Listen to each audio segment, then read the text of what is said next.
Alright, man, we about to get into this video, man. About to react to what's his name? Swifty Blue. You know what I'm saying? And how he allegedly tried to conspire the M word. You feel me?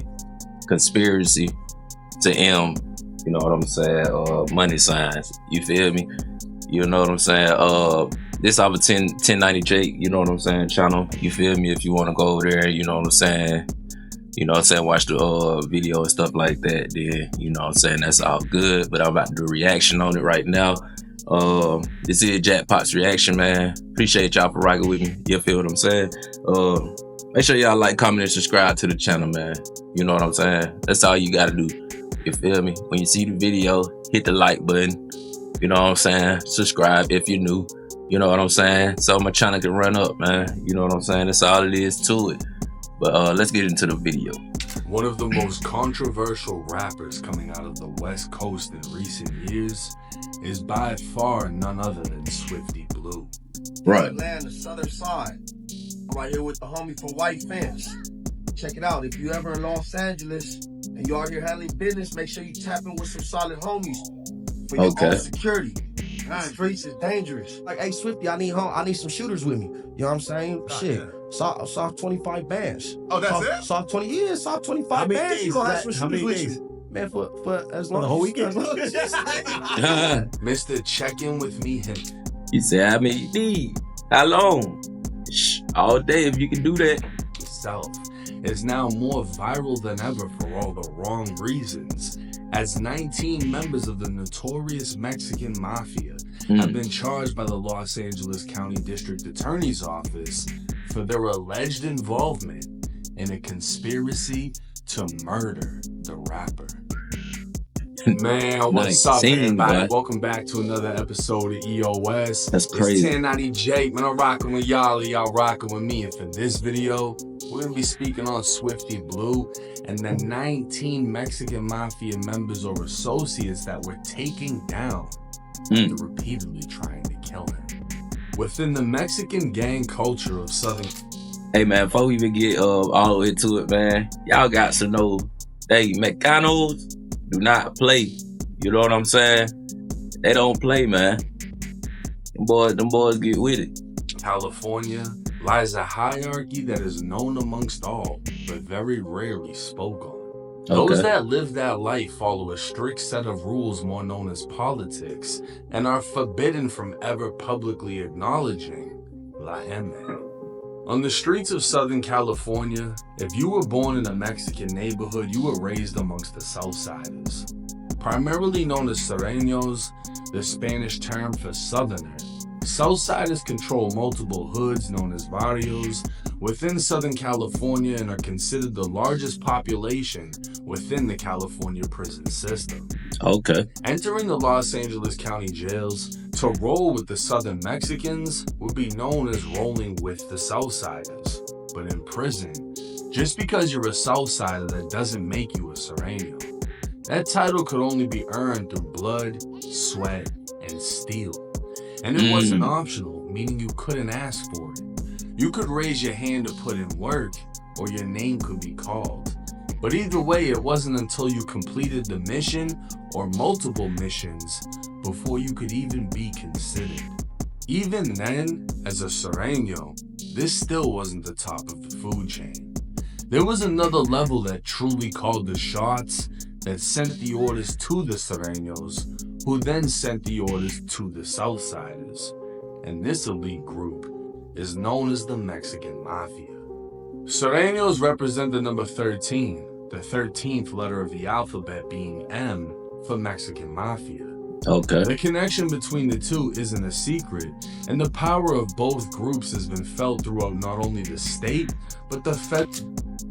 I thought when I see the 13, I thought it meant for Sir 13. You feel what I'm saying? Like, that's what I know, you know what I'm saying, most of the 13s to be related to. But you know what I'm saying, I ain't into the Mexican games like that. So you know what I'm saying, you know, they culture different, you feel me? So you gotta respect it. Federal prison system as well. So how did Swifty Blue become a target by one of California's deadliest gangs?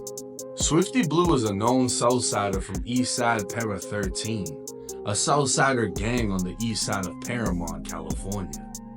Making noise as a rapper, he'd make even more noise for the controversial things he'd do or say, like telling visitors of Los Angeles to tap in with him for protection. Right. To go. Gangland, the southern side. I'm right here with the homie from White Fence. Check it out. If you ever in Los Angeles and you out here handling business, make sure you tap in with some solid homies for your own security. The streets is dangerous. If you're not tapped in, you will get stepped on. Believe that. You will get stepped on. Believe that. The streets is dangerous. Well, you pulled out, you know you Mexican. You know you Mexican. That boy pulled out that little, I don't know what it is, but it look like a little revolver or something. You know you Mexican. You know what I'm saying? Tap in. Tap the fuck in. The shooter to the right of him from White Fence 13 is none other than G-Face, another Southsider who cooperated against the Mexican Mafia when he was stabbed back in the day. G-Face is currently incarcerated and in protective custody. As he isn't a made man, he's a marked man. And according to transcripts, has had a green light on his head from the Mexican Mafia since 2006. As far as... Hey, man. A guy, you know what I'm saying, that look like that probably got, you know what I'm saying, a lot of ranking going in protective custody. What they tell you, the mafia, that Mexican mafia ain't playing. You know what I'm saying? They mean business. If they got somebody that, you know what I'm saying, I'm quite sure that they put in some good amount of work. You feel me? To have his name in the streets, you know what I'm saying? I'm sure that mafia gang ain't nothing to play with. They got that boy high. Swifty Blue goes, a source would tell me Swifty was dating a woman related to a member of the Mexican Mafia. During a fallout, this woman would allegedly threaten to tell her uncle about Swifty Blue disrespecting her, and it's alleged Swifty said fuck the both of them. He either didn't know who or how powerful that woman's relative is. Swifty Blue was alleged to have been paying a fee for the disrespect to keep himself unharmed. And keep in mind, everything I'm saying now is from a confidential source, so take everything with a grain of salt. Swifty's mouth would get the best of him, saying things on social media that was taken as disrespect to the mafia, making his money no longer good. It's alleged that he didn't stop paying, but that his money would no longer be accepted. Another narrative is that he was paying, but at some point refused to keep paying.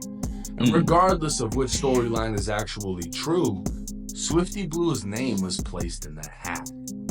In other terms, he was greenlit, and any member that fell under the umbrella of the Mexican Mafia was to kill him if the opportunity presented itself.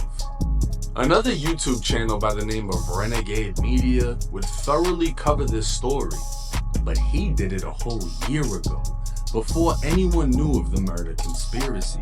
Meaning he really had sources providing him with information that had yet to be revealed by law enforcement. The FBI would announce a conspiracy to murder the rapper began in December of 2022. Within the criminal complaint, Manuel Quintero, who goes by the name Snuffy, is alleged to be the man who ordered the hit. This is alleged to be the uncle of the woman Swifty Blue was dating. A man named in the complaint would tell an informant that members in Paramount, Compton, and downtown LA had instructions to attack Swifty on sight. La M would learn he was arrested, and word was passed from the streets to prison, and from prison to the county jail. In November of 2023, while inside of the Los Angeles County Jail, a man who was 2 cells down from Swifty Blue would call his 66-year-old mother, asking her to ask an associate if the one who sings is still good. His mother would hang up. When he called back, she'd tell him he's no good. For this, both the man and his elderly mother have been charged with a conspiracy to murder. 2 days. Got the granny involved. got the mama involved. You know what I'm saying?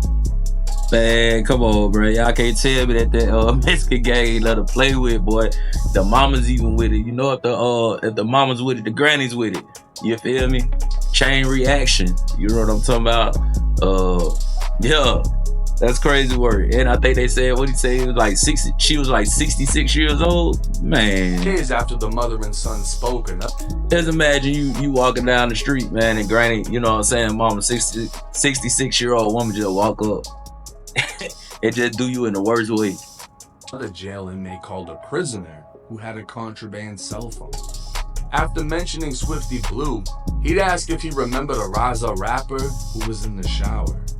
Prosecutors believe this was in reference to MoneySign Suede, the 22-year-old rapper who was killed with a box cutter in a prison shower 7 months earlier. The prisoner on the phone would say, the end result should be the same. The next day, Southsiders were told to handle that shit with prejudice.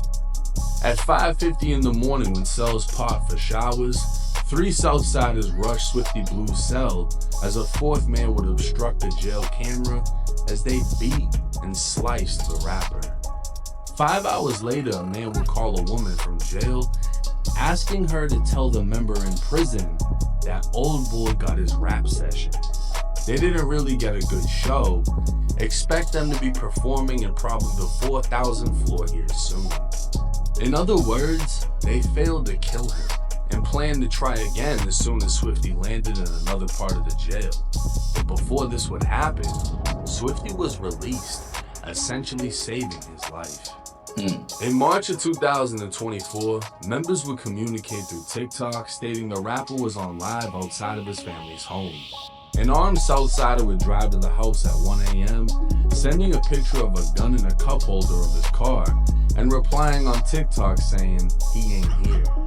Members were later sent to vandalize Swifty's home, tagging Swifty Blue 187, a sign he's marked for death.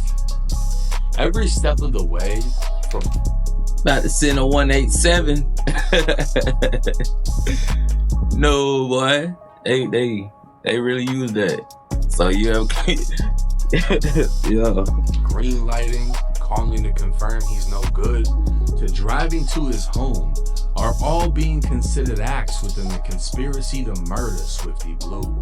Every participant that made a call, gave a code, or sent word is being charged in the conspiracy to murder the rapper. And to be quite honest, I'm surprised that he's still alive. The thing is, this arrest does nothing for Swifty Blue. According to the information we have, he's been marked for death since 2022, and it doesn't matter if it's 2042. His name can never come out of that hat until his ticket has been punched. His only escape would be to leave California entirely, and his career relies on his gangster image and remaining in the spotlight. And then disrespecting a maid. And then, to be honest, it really don't matter if you go to another state or not, because by you going to another state, you know what I'm saying, you still ain't safe, because I'm quite sure it's members of them gangs, you know what I'm saying, in all different areas of the world, you know what I mean? And especially probably going to Mexico or something like that, it might be some, you know, a little different. But we shall see, man. We gonna see us with the, you know what I'm saying, how long he lasts out here. Man within the Mexican mafia is never a wise choice, but it sounds more so that it was an opportunity to extort the rapper, and he refused. It's the same storyline for MoneySign Suede. Suede was a resident, meaning he lived in Los Angeles, but he didn't gangbang. When sentenced to prison, he rolled with the Southsiders due to his Mexican heritage, but when it came time to pay respects to the higher-ups by literally paying for their respect, he refused and bled out in a prison shower because of it.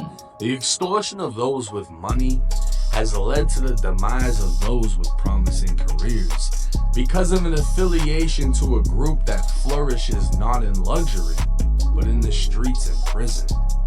While Swifty Blue has never cooperated with the police, his unwillingness to cooperate with the strict politics of his affiliation may very well be the cause of his death in the future.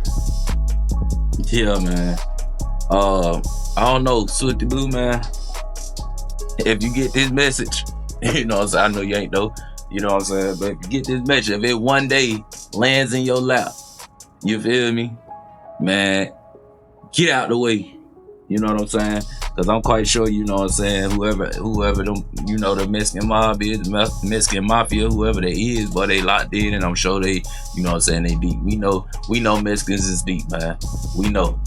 You feel me? But yeah, man, I appreciate y'all watching this video with me, man. Stay in the whole video. Like, comment, and subscribe. This is Jackpot's Reaction. And until next video, I'm out.